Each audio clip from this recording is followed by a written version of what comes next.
Hey, everybody. Oh my goodness. Listen, I hope you're ready for tonight. It is, y'all, I have my coffee. Phew, look at that. Not that kind of doctor. One of my favorite mugs, but I'm ready for y'all tonight. Okay.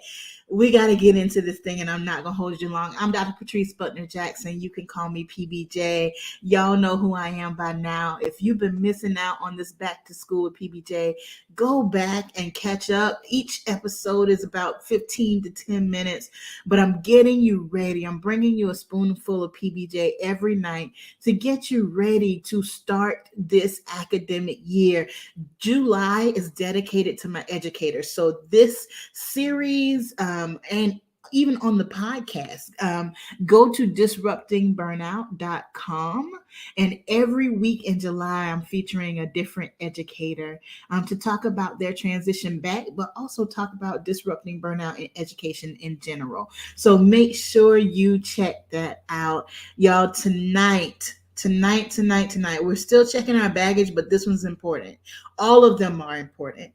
But I really need you to ask yourself this question. Girl, I should not have drank that coffee before we get started. Calm down, PBJ. All right. I need to ask you this question, and I need you to ask yourself this question.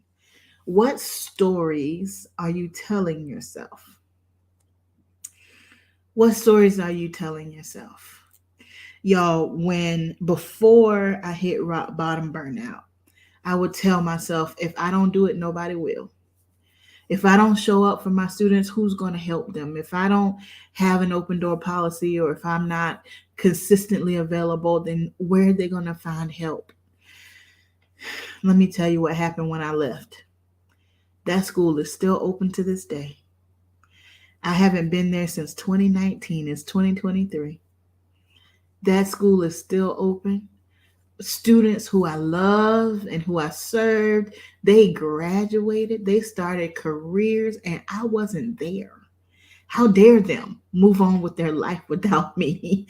And I laugh at myself now, y'all, but I meant that thing. I really felt like nobody else would show up the way that I do. And what I've learned through disrupting burnout is sometimes you have to make room for other people to show up.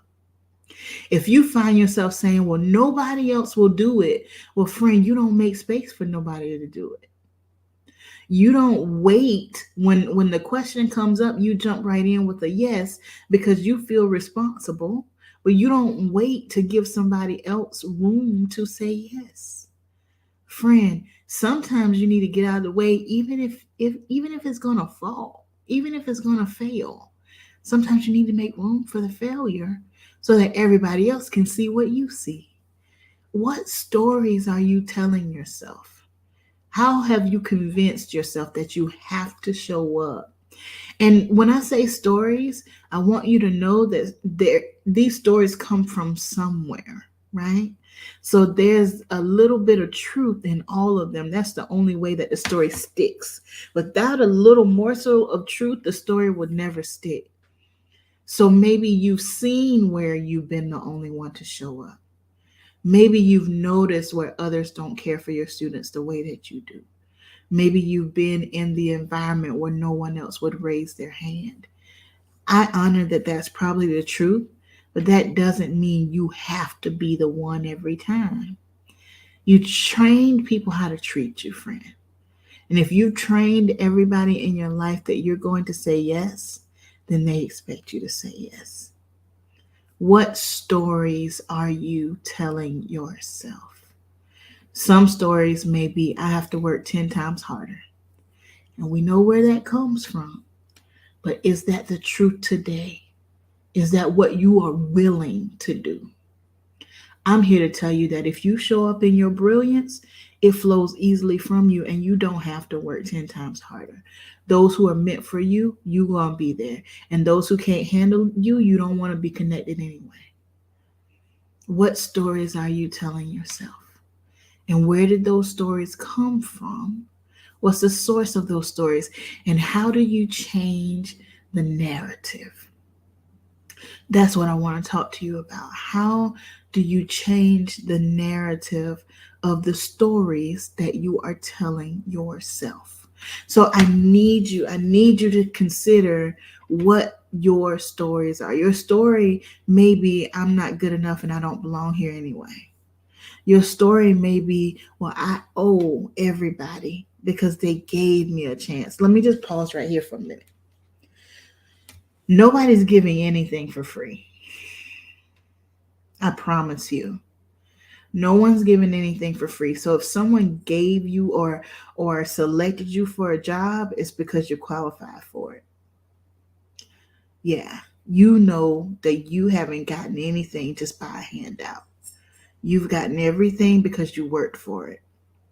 So let's release this story that we owe our boss, we owe our mentors. Oh, I owe them, because that is not, you don't have to live your life in debt to people who open doors for you, because I'm here to tell you there's something in it for them. That's human nature. Not bad people, but there's something in it for them. They would not have brought you on if you weren't ready. They would not have offered you the position if you weren't qualified. They would not have promoted you if you did not prove yourself, friend. You are where you need and deserve to be. So you don't owe anybody anything. And let's talk about imposter syndrome while we're here. This feeling of, I'm a fraud, I don't belong here, I don't fit here. One day they're going to notice that I don't fit. Let me tell you how you fight imposter syndrome. The way that you fight imposter syndrome is looking at your own receipts and looking at your own resume. I really want you, and sometimes the challenge is your resume is not even as powerful as you are. You have a hard time articulating who you are and what you've done because it's you, right? So sometimes you need somebody else who knows you well to look at that resume and say, you've left some things out here. You've left some significant things out, right? But you can look back over your own resume. You can look back over your own receipts, and you can see where you have a track record, where you have contributed, where you have made a difference, where you have experience, where you have done projects, where you have cared for students, where you have offered an idea, where you have executed somebody else's idea. Friend, when you feel imposter syndrome rising, go back and remind yourself of who you are. Go back and read your own resume, read your own cover letter, look at your own receipts. Pull out that file that you have of thank you cards. I know they don't come often, but they do come. Hold on to those thank you cards so that you can look back at them and remind yourself of why you do what you do.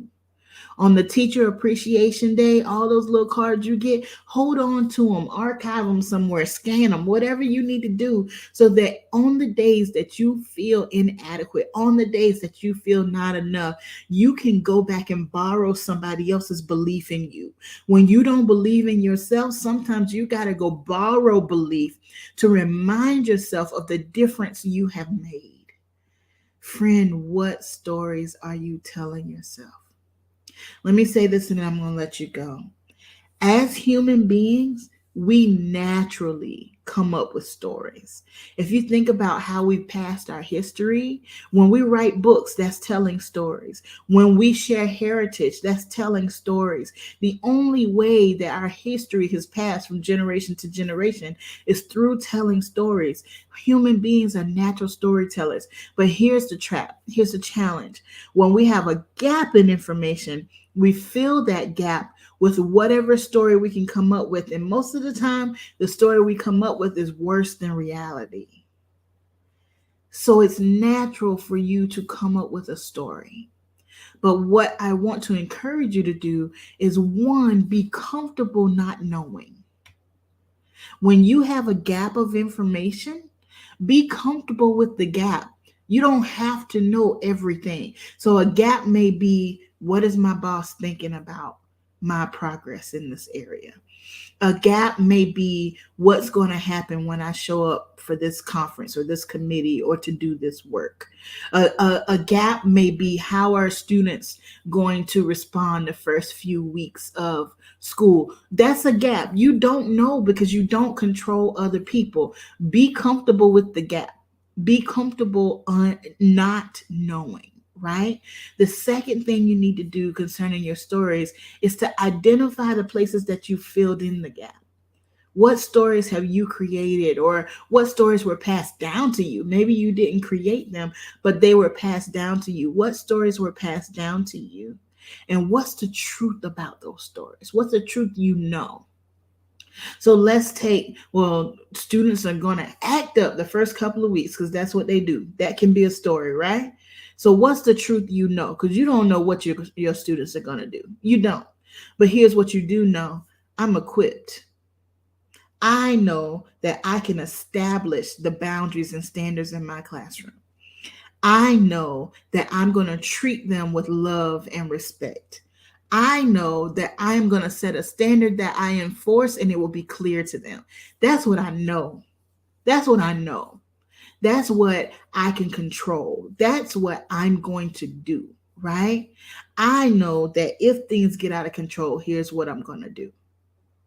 You can go ahead and establish the truth. And the truth is you are able, you are capable, you are ready, you can handle it, and you don't have to be fearful.